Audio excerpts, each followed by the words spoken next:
Samo par kapi ovoga imat ćete velike i sočne rajčice bez žutih listova i bolesti. Čak i trule ili bolesne mogu se vratiti u život. Obavezno pogledajte video do kraja kako biste saznali najbolji recept. U ovom kratkom videu pokazat ću vam fantastičnu organsku prihranu za rajčice, krastave, paprike i drugo povrće. Ova prihrana sadrži sve ključne minerale koje vaše biljke trebaju, uključujući dušik, kalij, fosfor i vitamine. Osim što hrani biljke, također štiti od gljivičnih bolesti poput pepelnice, plamenjače te odbija insekte i štetočine. Jeste li znali da leća može biti fantastično gnojivo za vaše biljke? Mnogi vrtlari nisu svjesni ovog korisnog trika. Leća je bogata proteinima, vlaknima, vitaminima i mineralima poput dušika, kalija i fosfora.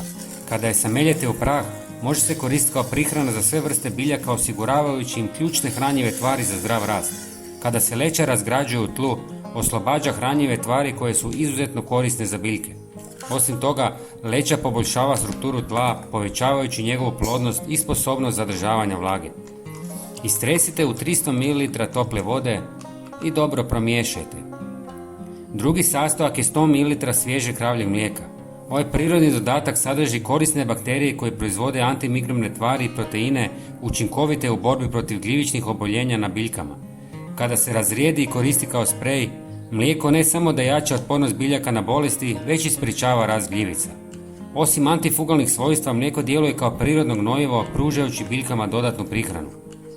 Treći sastojak je drveni pepeo, bogat kalcijem i kalijem koji poboljšava strukturu tla, pomaže u održavanju pravog pH tla i jača otpornost biljaka. Sve sastojke pomiješajte u toploj vodi i ostavite da odstoje nekoliko sati kako bi se hranjive tvari oslobodile u otopini. Nakon toga smjesu procijedite i razrijedite s još litrom vode.